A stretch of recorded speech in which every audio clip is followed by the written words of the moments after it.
மீன்கள் கெண்ட மீன் வனத்துல இருக்க மீன் கிடையாது, அது வந்து வளர்ப்பு மீன். ஏரிகள்லயும் குளங்கள்லயும் அரசாங்கமே வளர்க்கிற மீன் தான் அந்த கெண்ட மீன். அதுதான் அதிகமா வந்துருக்கு. அப்ப ஏரி நீர் தான் ஊருக்குள்ள வந்திருக்குங்கிறதுக்கு இதை விட ஆதாரம் நம்ம என்ன சொல்லணும்? அதுக்கப்புறம் அது ஒரு நாள்ல வடிஞ்சா என்ன, அரை நாள்ல வடிஞ்சா என்ன, நிமிஷத்துக்கு வடிஞ்சா என்ன? ஆனால் எச்சரிக்கை செய்தவர்கள் கூட இவ்வளவு பெரிய மழை வரும் என்று எச்சரிக்கை செய்யல. மழை, கனத்த மழை, பெருமழை, காற்றோடு மழை, புயல் காற்றோடு மழை, இப்படித்தான் எச்சரிக்கை சொன்னாங்க. ஆனா இவ்வளவு பெரிய வெள்ளம் வரும், ஒரு நாள் முழுக்க விடாமல் மழை பெய்யும் என்றெல்லாம் கூட எச்சரிக்கை செய்யல.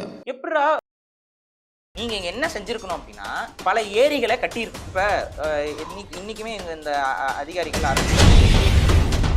ஏரிகள்லாம் ஏரியாக்கெல்லாம் மாறிடுச்சு. வேளச்சேரி மிக போயிடுச்சு, மடப்பாக்கம்ங்கிறதுலாம் இதெல்லாம் அதிகமாக மக்கள் வந்து குடியேற ஆரம்பிச்சதுதான் அதுதான்.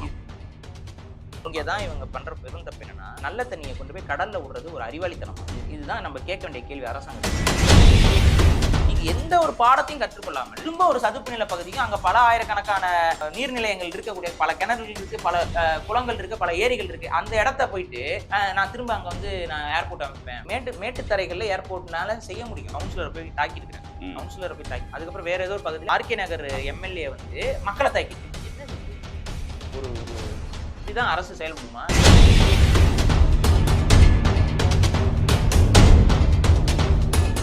வணக்கம். இது செய்தி மலரின் நேர்காணல் நிகழ்ச்சி. இன்றைய நிகழ்ச்சியில் கலந்து கொண்டு தன்னுடைய கருத்துக்களை தெரிவிப்பதற்காக தமிழ் தேசிய ஆதரவாளர் பாரிசாலன் அவர்களை சந்திக்க வருகிறோம். வணக்கம். வணக்கம். இப்போ சென்னையில கடந்த வாரம் ஏற்பட்ட மழை, புயல், கடும் வெள்ளம், இது வந்து ஒரு பக்கம் அரசாங்கத்தின் மேல் விமர்சனங்களை கிளப்பியிருந்தாலும், பொதுவாகவே இந்த மாதிரி ஒரு அரசாங்கம் வந்து சில விமர்சனங்களை சந்திக்கத்தான் செய்யும். இல்லை என்ன சொன்னாலும் யாராவது குறை இல்லாமல் இருக்காது, நிவர்த்தி இல்லாமல் இருக்காது. அதுவும் போல இந்த மாதிரி இயற்கை சீற்றம் அப்படிங்கும் பொழுது அவர்களால ஒன்றும் செய்ய முடியாது அப்படின்ற மாதிரி சில பேச்சுக்கள் எல்லாம் இருக்கு, ஆதரவாக சில கருத்துக்கள்லாம் இருக்கு. ஆனாலும் ஒரு சென்ற முறை 2015 அதிமுக ஆட்சியில வந்த ஒரு வெள்ளம், ஜெயலலிதா அவர்கள் இருந்தபோது வந்த வெள்ளத்தை விட இப்போ அளவு அதிகம். ஆனால் அதை விட நடவடிக்கை விரைந்தெடுக்கப்பட்டிருக்கு அப்படின்னு அவங்க தரப்புல சொல்றாங்க. நீங்க வெளிப்படையா சொல்றேன், இது வெள்ளம் வராதுன்னு தான் நான் நம்பிட்டு இருந்தேன். ஏன்னா மழை வந்து கிட்டத்தட்ட 1.5 நாள் தான் சோனம் பெஞ்சது. அதுவுமே அந்த அந்த பெய்யற தன்மையை நீங்க பாத்தீங்கன்னா 2015 பேச்ச அளவுக்குலாம் அடிச்சுலாம் பெய்யல, விட்டு விட்டு பெஞ்சது.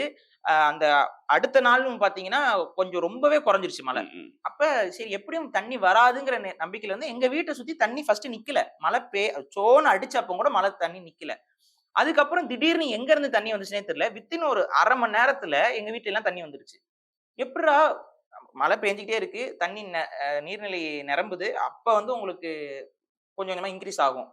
ஆனா ஒரு 1/2 மணி நேரத்துல டக்குன்னு 1.5 அடிக்கு தண்ணி வீட்டுக்கு வருது அப்படின்னா எங்களுக்கு சந்தேகம் வந்துருச்சு. எங்கேயோ இருந்து தண்ணி டைவர்ட் ஆகி இங்க வருது நம்ம வீட்டுக்குன்னு சொல்லிட்டு தேடுறோம். நம்ம போன் எடுத்துக்கிட்டு டார்ச் போட்டு எங்க இருந்து தண்ணி வருதுன்னு போய் பார்த்தா, இவங்க இந்த 4000 கோடிக்கு மழைநீர் வடிகால்னு போட்டு வச்சிருந்தாங்கல்ல, அதுல இருந்து தண்ணி கொப்பளிச்சுக்கிட்டு இருந்துச்சு. அதுல இருந்து தான் தண்ணியே வருது. அது வெளிப்படையா சொன்னா மழைநீர் என்று சொல்வதை காட்டிலும் அது ஏரிகளுடைய ஓவர்ஃப்ளோ வாட்டர் தான். இப்ப முதல்வர் சொல்றாரு 2015 செயற்கை வெள்ளம், இது இயற்கை வெள்ளம்ங்கிறாரு. அது ஏன்னா செம்பரம்பாக்கம் ஏரியை திறந்து விட்டதுனால அது செயற்கை வெள்ளம். இப்ப இது மட்டும் எப்படி இயற்கை வெள்ளம்? மழையா வந்து நிரம்பலையே. நான் தான் சொல்றேனே, அங்க தண்ணியில அந்த வாய்க்கால் இதுலயே இருந்தே வடிகால்ல இருந்தே தண்ணீர் வந்து கொப்பளித்து கொண்டிருந்தது. பல பேர் பார்த்திருப்பீங்க. சரி கெண்ட மீன் வந்துச்சு, நிறைய பேர் மீன் வந்துருச்சு எல்லாம் சொல்லி எல்லாம் போட்டிருந்தாங்க. வீட்டுக்குள்ள எல்லாம் மீன் வந்துருச்சுலாம் முதல்ல வந்துச்சு. முதல்ல மலையில இருந்தா முதல்ல மீன்லாம் வரும். இப்ப இந்த ஒரு கேள்வி வந்து மலையில சரி முதலம் கூட வந்து அது வனப்பகுதிகள்ல இருந்து முதல்ல ஏதாவது நீந்தி வந்திருக்கலாம். மீன்கள் கெண்ட மீன், அது வனத்துல இருக்க மீன் கிடையாது, அது வந்து வளர்ப்பு மீன். ஏரிகள்லயும் குளங்கள்லயும் அரசாங்கமே வளர்க்கிற மீன் தான் அந்த கெண்ட மீன். அதுதான் அதிகமா வந்திருந்தது. அப்ப ஏரி நீர் தான் ஊருக்குள்ள வந்திருக்குங்கிறதுக்கு இதை விட ஆதாரம் நம்ம என்ன சொல்ல முடியும்? மீன்கள் வந்திருக்கு.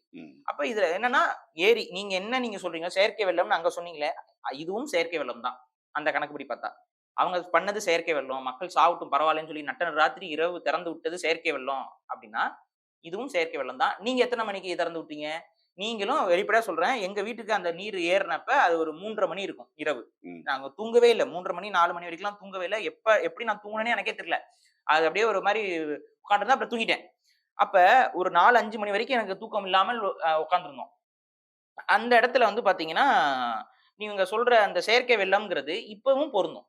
அப்ப இங்க புரிந்து கொள்ள வேண்டியது என்னன்னா, இந்த ஏரிகளை திறந்து விடும்போது தான் சென்னைக்குள்ள வெள்ளம் என்பது வருகிறது. உங்களோட வடிகால்களும் வேலை செய்யாமல் போனதற்கு நீங்க 4000 கோடி போட்டு கட்டின வடிகால்கள், அது 4000 கோடி போட்டு கட்டினாங்களாங்கிறது இல்ல தெரியல. 4000 கோடி இல்ல. அதாவது 2500 கோடி கிட்ட செலவாயிருக்கு அப்படின்னு சொல்லி சரி, ஓகே. துரைமுருகன் அத அவர் சொல்லியிருக்காரு. சொல்லியிருக்காரு. நீர்வள அமைச்சர் ஓகே. சொல்லியிருக்காரு. அது வந்து ஒர்க் அவுட் ஆகல. ம். ஏன்னா, நீங்க ஏரி வந்து நீங்க திறந்து விடுற டைமும், வடிகால்ல தண்ணி போயிட்டு இருக்கிற டைம்ல நீங்க ஏரியும் திறந்து விட்டதுனால, ஓவர்ஃப்ளோ வாட்டர் ஆனா வந்துருச்சு. ஆனா உங்களுக்கு ஒரு 2 நாளைக்கு அப்புறம் தண்ணி நிக்கல. வடிஞ்சிருச்சு. இல்ல அதுதான் நான் சொல்றேன். ஓவர்ஃப்ளோ வாட்டர் வந்துருச்சு. இப்ப இங்க பிரச்சனை என்னன்னாங்க, தண்ணீர் வந்து வீட்டுக்குள்ள வந்துட்டு, அதுக்கப்புறம் வடியிறதுனால, எந்த விதமான நஷ்டத்தையும் நீங்க ஈடு செய்ய முடியாது. ம், ம், ம். இப்ப எங்க வீட்ல வந்து தண்ணி வந்து ஒரு முட்டிக்கு கொஞ்சம் கீழ வரைக்கும் வீட்டுக்குள்ள தண்ணி 2 நாட்கள் நின்றுச்சு. இந்த 2 நாள்ல எங்க வீட்ல இந்த கட்டல் போயிருச்சு. ம். அந்த கம்ப்யூட்டர் டேபிள் இந்த மாதிரியான டேபிள் ஐட்டம் எல்லாமே அந்த நீர் ஊறி உள்ள ஊறியாச்சு. மரங்கள்ல செய்யப்பட்ட ஐட்டங்கள் கூட தப்பிச்சிருச்சு. அந்த எலக்ட்ரானிக் பொருட்கள் எல்லாம் போயிருக்கும். ஆமா எலக்ட்ரானிக்ஸ் இதெல்லாம் சின்ன சின்ன எலக்ட்ரானிக்ஸ் எல்லாம் நம்ம தூக்கி காப்பாத்திட்டோம். இப்ப கிரைண்டர், மிக்ஸி இது எல்லாத்தையும் தூக்கி வச்சுறோம். கம்ப்யூட்டர் இது எல்லாத்தையும் தூக்கி வச்சுட்டோம். ஃப்ரிட்ஜ், வாஷிங் மிஷின் எங்க தூக்கி ஒண்ணும் வைக்கிறது பண்ண நாங்க? முடியாது. ம். சோ வைக்க முடியல. ஃப்ரிட்ஜ், வாஷிங் மிஷின்லாம் இப்ப வரைக்கும் நான் அப்படியே அது தண்ணீல மூழ்கி இருந்தது. ஆனா ஆன் பண்ணல. அது போச்சா போகலையான்னு கூட எனக்கு தெரியல. அந்த இடத்துல தான் இருக்கு. சிலருங்கலாம் வந்து பாத்தீங்கன்னா, கார் பார்க்கிங் எல்லாமே முழுக்க போய் கார், பைக்லாம் கூட நெறைய பேருக்கு போயிருச்சு. இப்ப எங்க ம். வீட்ல கார் கார் போகல. ஏன்னா காருடைய டயர்ல பாதிக்கு மேல வரைக்கும் தண்ணி வந்துச்சு. அதனால இன்ஜின்குள்ள எல்லாம் போகல. வண்டி ஒண்ணும் பிரச்சனை இல்ல. ஆனா அந்த பகுதிகளே ஒரு சில இடங்கள்ல வந்து பாத்தீங்கன்னா, இன்ஜின் பேனட் வரைக்கும் தண்ணி உள்ள போனது இருக்கு. சில கார்கள் வந்து நீங்க இப்ப காணொளி காட்சியில பார்த்திருப்பீங்க. சில அபார்ட்மெண்ட்ல கார்கள் மிதந்து ஆமா. போற கார் மிதந்து காட்சியெல்லாம் போச்சு. போட்டிருந்தாங்க. அப்ப அவங்களுக்கெல்லாம் பெரிய அளவுக்கு நஷ்டம் வந்து வெள்ளம் வந்துருச்சுனாவே ஏற்பட்டுருது. அதுக்கப்புறம் அது 1 நாள்ல வடிஞ்சா என்ன? 1/2 நாள்ல வடிஞ்சா என்ன? நிமிஷத்துக்கு வடிஞ்சா என்ன? பெய்ய பெய்ய நீர்நிலையில ஏறக்கூடாதுங்கிறது தான் நம்மளுடைய பிரையாரிட்டி நம்பர் இல்ல 1. அதாவது கடல் வந்து நீரை உள்வாங்கல. அதனால அதனால இது வந்து இந்த தண்ணி வந்து உள்ளுக்குள்ள கடலுக்குள்ள சேர முடியல அப்படின்ற ஒரு இங்க கருத்து இங்க சொன்னாங்க. தான் இவங்க பண்ற பெருந்தப்பு என்னன்னா, நல்ல தண்ணிய கொண்டு போய் கடல்ல விடுறது ஒரு அறிவாளித்தனமா? இதுதான் நம்ம கேட்க வேண்டிய கேள்வி அரசாங்கத்துக்கிட்ட. ஏன்னா, நம்ம இந்த ச நம்மளே பேசியிருக்கோம். காவேரி ஆமா. நீர் திறந்து விடுறத பத்தி பேசும்பொழுது, அ இந்த இந்த இந்த இப்ப இந்த நீரெல்லாம் நம்ம வெளியேத்துறது தான் ஆமா. வேஸ்டா போறது தான் பிரச்சனை அதான். இல்லையா? இப்ப என்னன்னா, நன்னீருடைய உலக அளவிலேயே நன்னீருடைய பெர்சன்டேஜ் ரொம்ப ரொம்ப கம்மி. உலகத்திலேயே வந்து நல்ல தண்ணீங்கிறது ரொம்ப குறைவு. கடல் நீர் வந்து கிட்டத்தட்ட 80% என்னமோ கடல் நீர் மட்டும் தான் உலகத்துல இருக்குன்னு சொல்லுவாங்க. அந்த ம். அளவுக்கு அது அதிகமாக இருக்கக்கூடிய நன்னீர் வந்து ரொம்ப கம்மியா இருக்குது. அப்ப அந்த நன்னீர் கிடைக்கிறதே பெரிய விஷயம் நமக்கு. உலகத்துல மழை எல்லா பக்கமும் பெய்யும். கடலுக்குள்ள தான் அதிக மழைகள் பெய்யுது. ம், ம். அந்த நீர்லாம் நம்ம பயன்படுத்த முடியாது. நம்ம ஊர்களுக்குள்ள பெய்யுற மழை நீரை தான் நம்ம சேமிக்கிறோம். அதுதான் இயற்கை. இந்த ஒட்டுமொத்த இயற்கை சுழற்சியுமே அதுல தான் இருக்கு. அப்ப இந்த நீர்கள நான் கடல்ல கொண்டு போய் கலக்க முற்படுறேன்னு சொல்றதே ஒரு முட்டாள்தனம்ங்கிறது இந்த அரசாங்கத்துக்கு தெரியலையா? ம். நீங்க இங்க என்ன செஞ்சிருக்கணும் அப்டின்னா, பல ஏரிகள கட்டியிருக்கணும். இப்ப அ இன்னைக்குமே இந்த அதிகாரிகள், அரசியல்வாதிகள்லாம் குறை சொல்றது என்ன அப்டின்னா, இந்த சோசியல் மீடியால கூட என்ன சொல்றாங்கன்னா, ஏரிகள்லாம் ஏரியாக்களா மாறிடுச்சு. வேளச்சேரி இது போயிடுச்சு. மடப்பாக்கம்ங்கிறதெல்லாம் இதெல்லாம் அதிகமா அல்ல மக்கள் மக்கள் வந்து இங்க போய் கொளத்தூர் குடியேற ஆரம்பிச்சது தான் பிரச்சனைக்கு அதுதான். காரணம். இது என்னன்னா, மக்கள் இது பெருநகரங்க. பெருநகரம் வரும்பொழுது, அங்க இருக்க அதுல பக்கத்துல இருக்கக்கூடிய இந்த முக்கியமான இந்த ஏரிகள் இதெல்லாம் ஆக்கிரமிப்பு என்பது ஏற்பட்டுருச்சு. இது ஆரம்பத்துல இருந்தே அரசாங்கம் சரியா இருந்திருந்தா இது நடந்திருக்காது. ம். ஏன்னா மக்கள் ஒண்ணும் போய் ஏரி புறம்போக்குல போய் உட்காரல. மாறாக அவங்க பட்டா லேண்ட தான் வாங்கியிருக்கிறாங்க. அத பட்டா லேண்டா மாத்துனது அரசாங்கம் தான். அப்ப இது அரசாங்கத்துடைய தவறு தான் முழுக்க முழுக்க. அரசாங்கத்துறையும், அரசியல்வாதிகளுடைய தவறாகத்தான் இத நம்ம பார்க்கணும். இப்ப கேள்வி என்ன அப்டின்னா, இனி வந்து நீங்க வேளச்சேரிய எப்படி மீட்பீங்க? அங்க இருக்க மக்கள் எல்லாம் அப்புறப்படுத்திட்டு ஏரிகளாக மாத்த போறீங்களா? முடியாது. இது எந்த அரசும் செய்ய போறதில்ல. வருங்காலத்துல வேற எந்த அரசு வந்தாலும், வேளச்சேரியில இருக்க மக்கள்லாம் வெளியேறுங்க. இது வந்து ஒரு ஏரி அப்படின்னு சொல்ல போறது கிடையாது. ஏன்னா, அதுல லட்சக்கணக்கான மக்கள் வந்து உட்கார்ந்துடுறாங்க. ம், ம். அப்ப அவங்கள நீ வெளியேத்த முடியாது. அப்ப தண்ணி அங்க போக்கூடாது. தண்ணிய வெளியேத்தணும். கடல் உள்வாங்குது, வெளிவாங்குது நீங்க தான் புலம்புறீங்க. ம். அப்ப தண்ணீரை சேமிப்பதற்கு ஏரிகள் அமைப்பது தான் ஒரு அரசாங்கத்துடைய ஒரு அறிவார்ந்த செயல். இருக்கக்கூடிய நீர்நிலைகளை இன்னும் ஆழப்படுத்தணும், இன்னும் அகலப்படுத்தணும். இதுதான் ஒரு அறிவார்ந்த ஒரு அரசுடைய செயல். ஆனா, இந்த திமுக அரசு, இல்ல அதிமுக அரசு பரந்தூர் விமான நிலையத்த எதிர்க்குமா? ம். அந்த பிளானிங் வந்து கைவிட போதா? ஏன்னா பரந்தூர் பகுதியில வந்து பாத்தீங்கன்னா, இன்னைக்கு நீங்க போங்க சில ஏரிகள் இருக்கு. பல குளங்கள் இருக்கு. ஒரு நீர் சதுப்பு நில பகுதியாகவே பரந்தூர் இருக்கு. நீங்க ஒரு இப்ப போனீங்கனாலும் சரி, வெயில் காலத்துல போனீங்கனாலும் சரி, உங்களால அத பார்க்க முடியும். எப்பவுமே அங்க நீர் அப்ப இருக்கும். நீங்க திருப்பி நாளைக்கு இங்க ஏர்போர்ட் கட்டினாலும் திருப்பி பிரச்சனை தான் அப்ப வரப்போகுது. நீங்க எந்த ஒரு பாடத்தையும் கற்றுக்கொள்ளாமல், திரும்ப ஒரு சதுப்பு நில பகுதிக்கும் அங்க பல ஆயிரக்கணக்கான நீர்நிலையங்கள் இருக்கக்கூடிய பல கிணறுகள் இருக்கு, பல குளங்கள் இருக்கு, பல ஏரிகள் இருக்கு. அந்த இடத்த போயிட்டு, நான் திரும்ப அங்க வந்து நான் ஏர்போர்ட் அமைப்பேன். மேட்டுத்தரைகள்ல ஏர்போர்ட்னால செய்ய முடியும். உயரமான பகுதிகளில் நீங்க ஏர்போர்ட் அமைங்க, தண்ணீர் இல்லாத பகுதிகளில் ஏர்போர்ட் அமைங்க. நீர் வசதி இல்லாமல் கட்டாந்தரையாக எத்தனையோ இடங்கள் தமிழ்நாட்டில் இருக்குது, சென்னையில இருக்குது. எங்க வேணாலும் நீங்க ஏர்போர்ட் அமைங்க. சென்னைக்கு சுற்றுப்புறத்துல நீர் தேங்கவே தேங்காதுங்கிற இடங்கள்ல நீங்க ஏர்போர்ட் அமைங்க. அங்க ஒரு 2000 ஏக்கரோ 3000 ஏக்கரோ உங்களுக்கு கிடைக்க போறது இல்ல, கிடைக்கும். ஆனா நீர்நிலை பகுதியாக இருக்கக்கூடிய சதுப்பு நில பகுதியில போயிட்டு அங்க ஒரு பெரிய ஏரி வெட்டுங்க. ஒரு 300 400 ஏக்கருக்கு ஒரு பெரிய ஏரியை வெட்டுங்க. அந்த ஏரியில கொண்டு போய் உங்க தண்ணி எல்லாம் கொட்டுங்க. அப்ப அப்ப என்ன ஆகும்னா, நாளைக்கு தண்ணி பிரச்சனை வரும்போது அது ஒரு நமக்கு சோர்ஸாக இருக்கும். இன்னொன்னு, நீங்க ஏன் அவசர அவசரமா இந்த ஏரிகள திறந்து விடுறதுல ஒரு ஒரு பெரிய ஒரு டிராபேக் இருக்கு. இது ஒரு மைண்ட் செட் டிராபேக். நான் அத ஏன் சொல்றேன்னா, புழல், செம்பரம்பாக்கம். கனமழை பெய்ய போகுதுன்னு சொல்லி வானிலை அறிக்கை எல்லாம் வந்துருச்சு நமக்கு. அப்ப பெரிய அளவுக்கு கனமழை பெய்ய போகுது, புயல் அடிக்க போகுது. அப்ப நம்ம செம்பரம்பாக்கத்தையும், புழலையும் வந்து நம்ம வடிச்சு விட்டுருவோம். முழுமையாக கொள்ளளவை இறக்கிட்டோம் அப்படின்னா, அந்த கொள்ளளவுக்கு தண்ணீரை நம்ம நிரப்பிடலாம் அப்படிங்கிறது ஒரு அறிவார்ந்த செயல். ஏன் நீங்க அத செய்யல? திமுக அரசு ஏன் அத செய்யல? வெளிப்படையா சொல்லணும்னா, சப்போஸ் புயல் வராம போயிடுச்சுன்னா என்ன பண்றது? புயல் வரும்னு சொல்லியிருக்காங்க. அறிக்கைகள்லாம் இருக்கு. புயல் வரல, மழை பெய்யல. அப்ப அந்த தண்ணி எல்லாம் வெளியேத்திட்டா நமக்கு திரும்ப நீர் பற்றாக்குறை பெரிய அளவுக்கு பாதிப்பு வரும். அப்புறம் திரும்ப கவர்மெண்ட் கழுத்தை தான் மக்கள் பிடிப்பாங்க தண்ணி வரலன்னு சொல்லிட்டு. அதனால நம்ம வெளியேத்த வேண்டாம். ஒரு லெவலுக்கு மேல கிரிட்டிக்கல் லெவலுக்கு மேல வந்ததுக்கு அப்புறம் நம்ம வெளியேற்றலாம்னு ஒரு முடிவு எடுக்கிறீங்கல்ல. இந்த முடிவுக்கான அடிப்படை காரணம் என்னன்னா, உங்ககிட்ட நீர் இல்ல, நீர் பற்றாக்குறை இருக்கு. அப்ப உங்களோட பிரையாரிட்டி என்னவா இருக்கணும்? அந்த நீர் பற்றாக்குறை நீரை சேகரிப்பதற்கு என்னென்ன வழிமுறைகள் இருக்கோ அத்தனை வழிமுறைகளை நீங்க கையாண்டிருக்கணும். கடைசியாக ஏரி அணையெல்லாம் கட்டினது எத்தனை வருடங்களுக்கு முன்னாடி? காமராஜர் பீரியட்ல அதுதான் கடைசியா கட்டினாங்க. அதுக்கப்புறம் அணைகள் வெள்ளக்காரன் கட்டினா, அதுக்கு முன்னாடி அரசர்கள் கட்டினாங்க. அவள் கட்டினதுதான் இவ்வளவுதான் இருக்கு. அதை வந்து இவங்க தூர்வாடுறாங்க, அதை கொஞ்சம் பெருசுபடுத்திருக்காங்க, அதை கொஞ்சம் இன்ஃப்ராஸ்ட்ரக்சர் இவ்வளவுதான் இவங்க பண்றாங்களே ஒழிய புதிய ஏரிகளே இவங்க வந்து தீர்மானிக்கல. பல ஊர்கள்ல இது சென்னைக்கு மட்டும் பொருந்தாதுங்க. நாளைக்கு எந்த ஊரா இருந்தாலும் இது பொருந்தும். அப்ப சென்னையில உங்களுக்கு நீர் பற்றாக்குறையும் வரக்கூடாது, மழை நீரும் வடிஞ்சு போய் ஒரு இடத்துல ஸ்டோர் ஆகணும். அந்த நீரை நம்ம பயன்படுத்தணும் அப்படின்னா உங்களோட பிரையாரிட்டி நம்பர் 1 நீர்நிலை தேக்கங்களை அதிகரிப்பதுதான். ஆனா அதுக்கான எந்த திட்டத்தையும் நீங்க இந்த வடிகால் திட்டத்துல வைக்காம, நல்ல நீர் எல்லாத்தையும் கொண்டு போய் நான் கடல்ல சேர்ப்பேன், கடல் உள்வாங்கல அப்படிங்கிறது இது இந்த ஒட்டுமொத்த பிளானே வந்து ஃபிளாங்கிறது பச்சையா தெரியுது. ஏன்னா புயல் அடிக்கும் போது அதிக மழை பெய்யும், புயல் அடிக்கும் போது கடல் வந்து சீற்றத்தோட இருக்கும், அது உள் வாங்காதுங்கிறது எல்லாருக்குமே தெரியும். ஒரு இன்ஜினியருக்கு தெரியாதா? இந்த பிளானை வடிவமைச்சு கொடுத்த இன்ஜினியர் யாரு? சரி, அப்ப அதே மாதிரி இருந்தா இந்த வடிகால் அதை கொண்டு வந்து எங்க கனெக்ட் பண்ணிருக்காங்கன்னா, மேயர் பிரியா அவங்க சொல்றாங்க, செம்பரம்பாக்கம் மற்றும் புழல் ஏரிகளுடைய வடிகாலோட இந்த வடிகால் போய் நாங்க சொருகி இருக்கோம்னு அவங்க தான் சொல்றாங்க. அவங்க கனிமொழியா தான் சொல்லியிருக்காங்க. என்ன சொல்லியிருக்காங்கன்னா, ஆற்று நீர் வந்து அதைத்தான் அந்த கேள்வியா வந்தது. ஆற்று நீர் எதுக்காக கடலுக்குள்ள போய் இது உள்வாங்கணும்? இந்த நீர் ஆற்று நீர் வந்து கடல் ஏத்துக்கல அப்படிங்கும்போது இருக்கிற ஆற்று நீரை நீங்க அங்க கொண்டு போய் கொடுத்தா அப்புறம் ஆற்றில் எப்படி தண்ணி வரும்? தமிழகத்திலேயே ஒரு ஊர்ல 3 நதிகள் ஓடுதுன்னா அந்த ஊர் வந்து சென்னை தான். தமிழகத்துல வேற ஊர்ல அப்படி இல்ல. இந்தியாலேயே அந்த மாதிரியான ஊர்கள் ரொம்ப குறைவு. ஒரு நதி ஓடும். இது 3 நதிகள் ஓடுது. அடையாறு கொஞ்சம் பெரிய நதி தான், கொசத்தலை ஆறும் கொஞ்சம் பெரிய நதி தான். அதே போல கூவமாறு வந்து இவங்க டிச்சாவே மாத்தி வச்சுட்டாங்க. இதுதான் இங்க இருக்கு. இப்ப இந்த 3 நதிகளும் கடந்த பிப்ரவரி மாசம் நம்மளுடைய அந்த மாசு கட்டுப்பாட்டு இது வந்து என்ன சொல்லியிருந்தாங்க அப்படின்னு பாத்தீங்கன்னா, டெட் ரிவர்ஸ்னு அறிவிச்சாங்க. இந்த 3 நதிகளும் இறந்து விட்டதுன்னு அறிவிச்சாங்க. நீரோட்டம்லாம் இருக்கு. ஆனா அது இறந்துருச்சு. ஏன் அப்படின்னா அதுல எந்த உயிர் சூழலும் கிடையாது. அதுல வந்து ஆக்சிஜன் லெவல் அப்படிங்கிறது வந்து அந்த நதிகள்ல வெவ்வேறு இடங்கள்ல பாயிண்ட்ஸ்ல வந்து செக் பண்ணி பார்த்திருக்காங்க. அந்த ஆக்சிஜன் லெவல் வந்து 0ல இருக்கு, மைனஸ்ல இருக்கு. இது என்ன அப்படின்னா அதாவது அந்த இதுல எந்த ஒரு உயிர் சூழலும் உருவாக தன்மையற்ற நதிகள் அப்படின்னு சொல்லி அது பேர் வாங்கிருச்சு.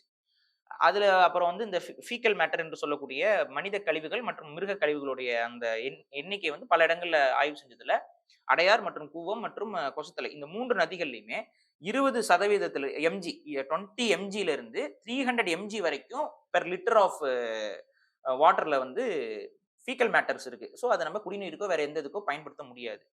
அதுக்கப்புறம் ஹெவி மெட்டல் கண்டாமினேஷன் என்று சொல்லக்கூடிய லெட், ஜிங்க் இந்த மாதிரியான ஹெவி மெட்டல் கண்டாமினேஷன் இது வந்து நமக்கு பாய்சனஸ். நீங்க அதை வந்து வேற ஏதாவது பயன்படுத்தினீங்கன்னா கூட நம்ம உடம்புல பெரிய அளவுக்கு நோய்களையும் உடல் உறுப்புகளை செயலிழக்கக்கூடிய தன்மையும் கொண்டவை. அந்த ஹெவி மெட்டல் கண்டாமினேஷன் என்பதும் அதிகமாக இருக்குது, அளவுகளை விட ரொம்ப கிரிட்டிக்கல் கண்டிஷன்ல இருக்குன்னு சொல்லி இதை வந்து தமிழக அரசுடைய மாசு கட்டுப்பாட்டு வாரியமே அவங்க வந்து இதை வெளியிட்டு இருந்தாங்க ஒரு அறிக்கை. இது பிப்ரவரி மாசம் 2023 தான் அது வெளியே வந்துருந்துச்சு. அது ஆர்டிகலா வந்திருந்தது. அப்ப இங்க நான் கேட்கிற கேள்வி என்னன்னா, ஒரு 3 பிரதான நதிகள் இருக்கு.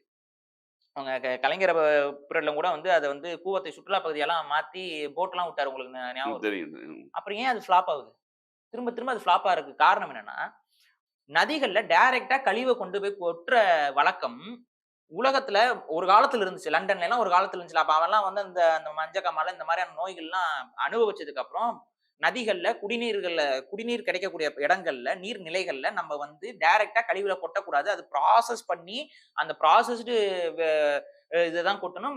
மற்ற வேஸ்ட்ட வந்து வேற எங்கேயாவது தான் நம்ம ப்ராசஸ் பண்ணணும் அப்படிங்கிற ஒரு லாஜிக்க புரிஞ்சுக்கிட்டு, இன்னைக்கு உலகத்துல பெரும்பான்மையான வளர்ந்த நாடுகள்ல டைரக்ட்டா கொண்டு போய் நதி நீர்கள்ல, நன்னீர்கள்ல கொட்டுறதே கிடையாது. ம். கழிவுகள இப்ப பல நாடுகள் வந்து கடல்ல தான் டைரக்ட்டா கொட்டுறாங்க. குழாய்கள் ம். அமைச்சு கடல்ல போய் டைரக்ட்டா கொட்டிட்டு இருக்காங்க. அதுவே தவறு. ஆனா அத பண்றான். ஆனா நன்னீரனாச்சும் அவன் பாதுகாக்கிறான்.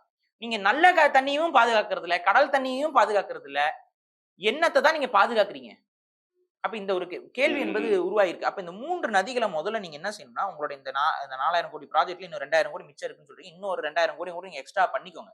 பண்ணிட்டு இந்த 3 நதிகளையும் முறைப்படி தூர்வாரி அது இப்பவே தூர்வாரப்பட்டுருது. ஒவ்வொரு மலையிலயும் அது வந்து நீட்டாயிருது. அதுக்கப்புறமும் திரும்ப நாசமா போறதுக்கான அடிப்படை காரணம் என்ன அப்டின்னா, அது நீங்க வந்து இந்த வேஸ்டேஜ வந்து ப்ராசஸ் பண்ணாம ப்ராசஸ். அத கொண்டு போய் கொட்டுறனால. இத நிறுத்துங்க முதல்ல. இந்த கம்பெனிஸ் எந்தெந்த கம்பெனிஸ் அப்புறம் எந்தெந்த அபார்ட்மெண்ட்ஸ்ல இருந்து வேஸ்டேஜ் எல்லாம் போய் டைரக்ட்டா அது எல்லாத்தையும் கட் பண்ணிட்டு, வேஸ்டேஜ் வந்து ப்ராசஸ் பண்ணி தான் அங்க அனுப்பணும். அதுக்கான ப்ராசஸிங் பிளான்ட்ஸ் 2, 3 பிளான்ட்ட ஒவ்வொரு நதிகளுக்கும் வச்சு, பாயிண்ட் வச்சு, அங்க இருந்து ப்ராசஸ் பண்ணி, அப்புறம் பியூரிஃபை பண்ண வாட்டர கொண்டு போய் நீங்க தண்ணீல அந்த நதிகள கலங்க. அந்த ரிவர வந்து டிரான்ஸ்போர்டேஷனுக்காகவும் பயன்படுத்தலாம். அது வந்து உங்களுக்கு வந்து பார்த்தீங்கன்னா, இன்னைக்கு வந்து பெட்ரோல் யூசேஜ், இந்த டீசல் யூசேஜ் இதெல்லாம் வந்து அதிகமாவே போயிட்டுருக்கு. ஒரு நதியில வந்து உங்களுக்கு இது வந்து அதிகமா செலவு பண்ண தேவையில்ல. ம். ம். அப்ப அது மூலமாக நீங்க ஒரு டிரான்ஸ்போர்டேஷன் கொண்டு வரலாம். இப்படி ஒரு ஒரு ஊர்ல 3 நதிகள் ஓடுது. அப்பன்னா, அது எந்த அளவுக்கு டூரிசத்துக்கு ஒரு பெரிய பிளஸ் பாயிண்ட்டா ஒரு தலைநகரம். அதுல 3 நதிகள் ஓடிக்கிட்டு இருக்கு. அது 3லயும் வந்து பார்த்தீங்கன்னா, போட் இருக்குது, போட்டிங் இருக்கு அப்டின்னா, இது டூரிசத்துக்கும் ஒரு பெரிய அளவுக்கு ரெவென்யூ நமக்கு ஜெனரேட் பண்ணி குடுக்கும். இன்னும் இதுக்கான பொட்டன்ஷியல் ரொம்ப அதிகம். ஸோ இந்த பொட்டன்ஷியல வந்து யுட்டிலைஸ் பண்ண கத்துக்கோங்க. நதிகள உயிர் ஓட்டத்துக்கு மீட்டெடுங்க. அந்த ம். நதிகளுக்கு உயிரோட்டத்த நீங்க குடுத்துட்டீங்க அப்டின்னா, எப்பவுமே அது ஒரு வடிகாலாகவே செயல்பட்டுக் கொண்டிருக்கும். அந்த வடிகால் வந்து நிச்சயம் வந்து நீர் வரும்போது நீங்க தாங்கி எடுத்துட்டு போயிரும். இன்னொன்னு, இன்னைக்கு தேங்கி நிக்கக்கூடிய நீர்களுக்கும், இந்த ஆறுகளுக்கும் பெரிய அளவு கனெக்ஷன் இல்லைங்கிறது அப்பட்டமா நமக்கு தெரியுது. ம். ஏன்னா, இந்த இந்த நதிகள் பெருக்கெடுத்து ஓடிக்கிட்டு தான் இருந்துச்சு. ஆனா, மக்கள் இருக்கக்கூடிய பகுதிகள்ல இருக்கக்கூடிய நீர் வடிகால்கள் வந்து இந்த நதிகளோட கனெக்டடா இருந்துச்சா இல்லையாங்கிறதே நமக்கு தெரியல. ஏன்னா, அந்த அளவுக்கு வந்து ஃப்ளட்டிங் வந்து அதான். ஊருக்குள்ள இருந்துச்சு. அதாவது நீங்க சொல்ற மாரி, இப்ப டிசம்பர் மாசம் அதிகமான மழை, இந்த தண்ணியெல்லாம் சேமிக்காம விட்டுரும். மே மாசம் மிகப்பெரிய வறட்சி வந்துரும். வருது. வறட்சி வரும். ஒரே காலகட்டத்துல ஒரு ஆமா. 6 மாச வித்தியாசத்துல. வித்தியாசத்துல இந்த ஆமா. இந்த ஒரு பிரச்சனைகள் இருக்கு. அப்ப சேமிப்புகள நீங்க அதிகரிங்க. அதிகப்படுத்தணும். இதுதான் நமக்கான ஒரே ஆப்ஷன். அதையும் நம்ம இப்ப எப்படி செய்ய முடியும் அப்படின்னா, நீங்க இன்னும் ஊருக்குள்ளலாம் ஒண்ணும் பண்ண முடியாது. நீங்க இந்த வேளச்சேரியிலயோ, இல்ல இந்த முக்கியமான பகுதிகள்ல எதுவும் பண்ண முடியாது. அது பாசிபிளே இல்ல. அப்ப நீங்க என்ன பண்ணலாம், சென்னையோட அவுட்டர் பகுதிகள்ல, இன்னும் ஒரு ஒரு 50 கிலோமீட்டரோ, 60 கிலோமீட்டர் ஒரு டிஸ்டன்ஸ்ல நீங்க வந்து ஏரிகளையும், குளங்களையும் அதிகரிங்க. ம். முழுக்க முழுக்க அத நம்ம அதிகரிச்சு தான் ஆகணும். அந்த நீர்நிலைகள்ல இருந்து நமக்கு குடிநீர் தேவையையும் நம்மனால பூர்த்தி செய்து கொள்ள முடியும். நீர் தேவைகள பூர்த்தி செஞ்சுக்க முடியும். அத நம்ம செய்யாம, நான் வந்து மழைநீரெல்லாம் வடிச்சு விடுறேன், கடல்ல கொண்டு போய் கலக்குறேன் அப்படிங்கிறது வந்து ஒரு லாஜிக் இல்லாத ஒரு அரசியல். அத வந்து அது நாங்க வந்து இவ்வளோ செலவு பண்றோம். அது வேஸ்ட் தான். புயல் அடிக்கும்போது, மழை அடிக்கும்போது நீர் தேங்கி தான் நிக்கும். அதுக்கு அடுத்து 2 நாள்ல வடிஞ்சானா, 3 நாள்ல வடிஞ்சானா அது வேஸ்ட். இல்ல மின்சாரம்லாம் அன்னைக்கு ஒரு நாள் ஆமா. ஃபுல்லா இல்ல இல்லையா? கரண்ட் அது உங்களுக்கு ஒரு நாள் இல்லன்னு இல்ல. எங்களுக்கு வந்து பாத்தீங்கன்னா 4ஆம் தேதி மழை பெய்ற அன்னைக்கு நைட்டு ஒரு 2 மணியோ, 3 மணிக்கோ கரண்ட் கட் ஆச்சு. அதுக்கப்புறம் எங்களுக்கு திரும்ப 7ஆம் தேதி நைட்டு தான் திரும்ப கரண்ட் வந்துச்சு. அது அந்த அந்த ஏன்னா அந்த மழை நீர் இருக்கிற இல்ல இடத்துல வந்து ஏதாவது ஆபத்து எங்க ஏரியாவுக்கு ஏற்படக்கூடாது. கொஞ்சம் பக்கத்துல கூட கரண்ட் வந்து 2வது நாள் வந்துச்சு. அ ம். பட் எங்க ஏரியால வந்து என்ன ஆயிடுச்சுன்னா, நெறைய மரங்கள் இருந்தனால, மரங்கள் ஒரு 10, 15 மரம் நெறைய விழுந்துச்சு. மரம் அத விழுந்துச்சு. வந்து மழை நீர் வேற தேங்கி நின்னதுனால, வேலை செய்யறதுக்கும் வரல. உடனே வந்து பண்ணியிருந்தாங்களோ பண்ணியிருக்கலாம். 2 நாள்ல கூட பண்ணியிருக்கலாம். பட் வேலை செய்ய முடியாது. அது லாஜிக்கலா தண்ணி இருக்கு. தண்ணீல மரம் விழுந்திருக்கு. அது அது ஒண்ணும் எப்படி பண்ண வந்து முடியாது. வெட்ட முடியும்? அதெல்லாம் பண்ண முடியாது. ஸோ அது அது ஒரு இழுத்து. எனக்கு 7ஆம் தேதி நைட்டு தான் கரண்ட் வந்தது. வந்து வந்துச்சு. அ அப்ப உங்களுக்கு என்னென்ன மாரி சஃபரிங் மக்கள் அனுபவிப்பாங்கன்னு உங்களுக்கு தெரியும். ஒரு ஃபோன் சார்ஜ் பண்றதுக்கு நான்லாம் கார் கார் பேட்டரியில வந்து அதுவும் எனக்கு அந்த கார் சார்ஜ் யூஎஸ்பில போட்டா அது ரொம்ப நேரம் ஆச்சு சார்ஜ் ஆக மாட்டேங்குது. அப்புறம் போயிட்டு பூர்விகா மொபைல்ஸ்ல ஃபோன் பண்ணி அவங்க வந்து அந்த கார் சார்ஜர் ஒண்ணு குடுத்தாங்க. அது ம். அது அதுக்கு வந்ததுக்கு அப்புறம் தான் நான் சார்ஜ்லாம் போட்டு இது பண்ண ஆரம்பிச்சேன். அப்புறம் இங்க அலுவலகத்துல வந்து நமக்கு வந்து ஒரு 2வது நாளோ, 3வது நாளோ இன்னொரு கரண்ட் வந்துருச்சு. கோடம்பாக்கம். அங்க அப்புறம் போய் சார்ஜ் பண்ணிட்டு வந்தோம். ஸோ இங்க இங்க விஷயம் என்ன அப்டின்னா, கரண்ட் கட் ஆனதுக்கான அடிப்படை காரணம் மரம் சாய்ந்தது. ம். நானும் போய் பார்த்தேன் எங்கெங்கெல்லாம் மரம் சாய்ஞ்சிருக்கு. நம்ம போற வழியில விழுந்து கிடக்குற மரங்கள். எந்த ஒரு மரமும் நாட்டு வகை மரங்கள் கிடையாது. ம்.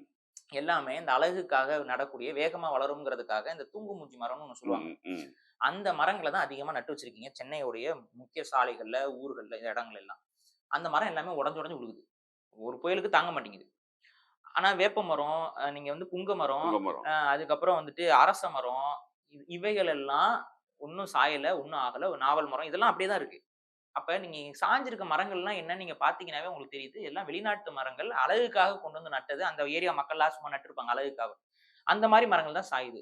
தமிழக அரசு தயவு செஞ்சு அதுல ஒரு கவனம் செஞ்சு, ஒரு 10, 15 வகை நாட்டு மரங்கள்ல அரசு வந்து அறிவிக்கணும். இந்த மரங்கள மட்டும் சாலை ஓரத்துல நடுங்க. இந்த மரங்கள் இல்லாத வேறு மரங்கள் இருந்துச்சுன்னா, அத அப்புறப்படுத்திட்டு அந்த இடத்துல நாட்டு வகை மரங்கள நட்டு வைங்க. ஏன்னா, கரண்ட் கட் ஆகுறதுங்கிறது ஒண்ணு.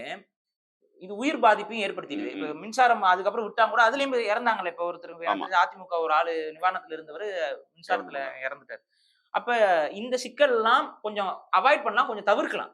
மரம் விழுகவே விழுகாதுன்னு நான் சொல்லல. ஆனா பெரும்பான்மையாக இந்த மரங்கள் பொட்டு பொட்டுன்னு விழுந்துருது. இப்ப எங்க கண்டிப்பா. வீட்டுக்கு எதிர்த்தாப்புல வந்து யார் வச்ச மரம் தெரியல. நம்ம இருக்கிற ரெண்டட் ஹவுஸ். அங்க வந்து பாத்தீங்கன்னா ஒரு பாதாம் மரம் இருக்கும். அந்த மரம்லாம் என்ன பயன்பாடுன்னு எனக்கே புரியாது. அது என்ன பாதாம் கிடைக்குமா? அது என்ன எனக்கு அது ஒரு நாள் கூட நான் பார்த்தது இல்ல. ஏன்னா அது அணில்லாம் புடுங்கிட்டு போயிரும். அது பாதாம் மரம் தான். ம். அப்ப அந்த மரம் வந்து பாத்தீங்கன்னா, வெயில் காலத்துல இலையெல்லாம் விழுந்துரும். அப்ப வெயில் வெயில் அடிக்கும். அடிக்கும். வெயில் வெயில் அடிக்கும் அடிக்கும். உள்ளுக்கு. மழை காலத்துல இலை நல்லா பெருசு பெருசா இருக்கும். அது பார்க்க கொஞ்சம் அழகா இருக்கும். அவ்வளவுதான். ஆனா வெயில் காலத்துல முழுக்க அப்படியே வெயில் அடிக்கும் வீட்ல. அது எதுக்கு அந்த மரம் பயன்படும்? நிழலும் குடுக்கல. அப்ப அந்த மரம் காத்தடிச்சது மரம் இதுவாகுது. டப்பு டப்புன்னு உடையுது அது. அப்ப அது இந்த மாரி மரங்கள வந்து அவாய்ட் பண்ணிட்டு, முடிந்த வரைக்கும் இந்த புயல், மழை, காற்றுகளை தாங்கக்கூடிய மர வகைகள் ஒரு 10 வகைகள் எடுத்து, அந்த வகைகள மட்டும் சாலை ஓரங்கள்ல மின்கம்பங்கள் இருக்க பகுதிகள்ல போடுங்க. அதை மீறி வேற மரங்கள் இருந்ததுன்னா, அத அப்புறப்படுத்திட்டு, அந்த இடத்துல அரசாங்கமே வேற ஒரு நாட்டு வகை மரங்கள வேப்ப மரமே நட்டாவே ஒரு பெரிய ப்ளஸ் பாயிண்ட் இருக்குங்க அதுல. வேப்ப மரங்கள் வந்து பாத்தீங்கன்னா, அதோட இலைக்கு வந்து கிருமி நாசினி தன்மை ம். ம். அதிகம். அதிகம். இப்ப இந்த மாரி வெள்ளம் வருதோ, இல்ல தண்ணி தேங்குதுன்னு வைங்களேன், இந்த வேப்ப இலைகள் அதிகமா இருக்கக்கூடிய இடத்துல, இந்த மாரி தண்ணி தேங்குச்சு அப்படின்னா, நம்ம கால்ல இந்த சேத்து புண்ணு, நம்ம இந்த அழுக்கு தண்ணி, டிட்ச் தண்ணீல ம். தான் நடக்கிறோம்.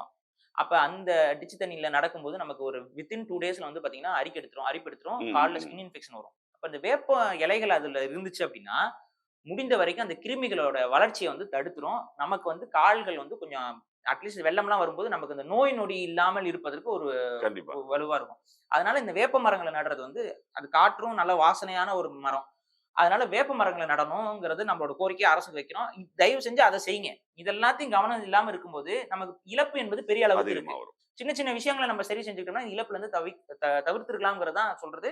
2வது எங்க அரசு மேல, எங்க கட்சி மேல குறை வந்து விடக்கூடாதுன்னு சொல்லிட்டு, மிக தவறான சில நடவடிக்கைகள வந்து அதாவது வெள்ளம் வந்துட்டு மக்கள் தத்தளிச்சுட்டு இருக்கும்போதே திமுக மீட்டுருச்சு. பாதிப்ப மீட்டுருச்சுன்னு அது சொல்லி ட்விட்டர் சமூக ஊடகங்கள்ல வந்து ரொம்ப அதிகமாலாம் அது பிரச்சாரம் பண்ணப்பட்டது. இது வந்து ஆபத்து. ஆனா 2 நாள்ல என்ன பெரிய குற்றச்சாட்டுன்னா, அமைச்சர்கள்லாம் நெறைய வேல பார்த்தாங்க. ஆனா எம்.எல்.ஏக்கள் சென்னையைச் சேர்ந்த எம்.எல்.ஏ கவுன்சிலர்கள் யாருமே ஆமா, 2 நாள் வரலன்னு சொல்லி பெரிய ஒரு ஆமா, குற்றச்சாட்டா ஆமா. இருக்கு. அதுக்கப்புறம் தான் வந்தாங்க அப்படின்னு சொல்லிட்டு. பெரம்பூர்ல வந்து பாத்தீங்கன்னா, கவுன்சிலர் வந்து கவுன்சிலர போய் தாக்கியிருக்காங்க. ம். கவுன்சிலர போய் தாக்கியிருக்காங்க. அதுக்கப்புறம் வேற ஏதோ ஒரு பகுதியில கவுன்சிலர் வந்து வேளச்சேரி அந்த ஏரியால அ இவர் போயிருக்கு. எம்.எல்.ஏ உள்ள கொண்டு எம்.எல்.ஏ இல்ல ஆர்.கே நகர் எம்.எல்.ஏ வந்து மக்கள தாக்கியிருக்காரு. ம். என்னது இது? ஒரு ஒரு இப்படிதான் அரசு செயல்படுமா? இப்ப அந்த ஆர்.கே நகர் இவங்களே கோவப்படுறாங்களே. ஒரு ம், அம்மா உங்க லேடி பார்த்திருப்பீங்க. ஒரு ம். காணொளியில பார்த்திருப்பீங்க. ஒரு டீச்சர் ஒருத்தவங்க வந்து ஆ எங்க வீட்ல இருந்து கத்துறாங்க. அவங்க கத்துறாங்க, புடிச்சு அவங்கள தர தரன்னு இழுத்துட்டு போறாங்க. இது இது இவ்வளவு நேரமா இதெல்லாம் பேச முடியாதும்மா அப்படிங்கிறாங்க உள்ள. ஆமா, இவங்க எங்களுக்கு டைம் இல்லைங்கிறாங்க. அப்புறம் எலக்ஷன் வரும்போது மட்டும் உங்களுக்கு வாக்கு கேட்டு வரும்போது உங்களுக்கு அவங்க டைம் இல்ல அப்படின்னு சொல்லிட்டா என்ன பண்ணுவீங்க?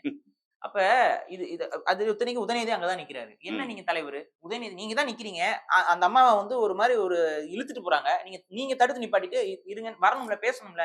இருங்கம்மா நாங்க முயற்சி பண்ணிட்டு இருக்கோம். இப்ப என்னங்க பண்ண முடியும்? அப்படின்னு நீங்க பேசலாம்ல. ம். அதுக்கு தானே வந்திருக்கோம். அதான் நீங்க ஒரு ஒரு தலைமை பண்போடு இருக்கிற ஒரு நபர்னா நீங்க அத தானே செஞ்சிருக்கணும். அத விட்டுட்டு நீங்க பாட்டுக்கு கடந்து தானே போயிட்டு இருக்கீங்க. அப்புறம் வந்து ஃபோட்டோ எடுத்து போடுறீங்க. மத்த யாரோ ஒரு அம்மா வந்து அவர கொஞ்சுற மாரிலாம் ஃபோட்டோ எடுத்து போடுறீங்க. மக்கள் வந்து அங்க ஏன் அந்த அம்மாட்ட உங்கனால ஒரு தாய் உள்ளத்தோட, ஒரு இதோட பேச முடியல உங்கனால? அப்ப இங்க என்னன்னா, மக்கள் வந்து விரக்தியில அவங்க இழந்திருப்பாங்க. அவங்க தவிச்சுட்டு இருப்பாங்க.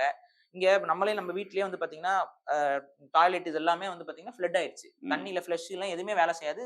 எல்லாம் எந்த அளவுக்கு ஒரு கிட்டத்தட்ட 7ஆம் தேதி நைட் தான் கரண்ட் வருது. எத்தன நாள் இருக்கு நடுவுலன்னு பாருங்க. ம். ம். அப்ப எவ்ளோ சஃபர் ஆயிருப்பாங்க வீடுகள்ல, அப்ப இயற்கையாவே ஒரு பெண்கள்லாம். கோவம் வரத்தானே செய்யும். அப்ப அந்த கோபம் இருக்க தான் செய்யும் மக்களுக்கு. அவங்க அத வெளிப்படுத்த தான் செய்வாங்க. நீங்க அரசு பொறுப்புல இருக்கிறவங்க, இது மாரி நடக்காம பார்த்திருக்கணும். அது மீறிடுச்சு. எல்லை மீறி உங்களால பண்ண முடியல. அப்ப அந்த தோல்விய ஒப்புக்கொண்டு, சரி இப்ப அவதிப்படுறவங்க கிட்ட ஒரு ஆறுதலா ஒரு 4 வார்த்தை பேசுறதுக்கு இவங்களுக்கு என்ன பிரச்சனைன்னு தெரியல. அப்ப ஒரு ஆறுதலுக்கு கூட நிக்காம தர தரன்னு இழுத்துட்டு போறது, அவ்வளவு நேரம்லாம் நிக்க முடியாதுன்னுலாம் பேசுறது. இது ரொம்ப ஒரு ஆபத்தான ஒரு கட்சியாக நீங்க மாறிட்டு இருக்கீங்க. அதை சரி செஞ்சுக்கணும் திமுக. அதாவது வெறும் குறை சொல்வது மட்டுமல்லாமல் இனிமேல் எதிர்காலத்தில் இந்த போன்ற நடவடிக்கைகள் இல்லாமல் என்னென்ன செய்ய வேண்டும் என்பது போன்ற விளக்கங்கள் விளக்கமாக நிகழ்ச்சி வந்து கலந்து கொண்டதற்கு மிக்க நன்றி. மிக்க நன்றி.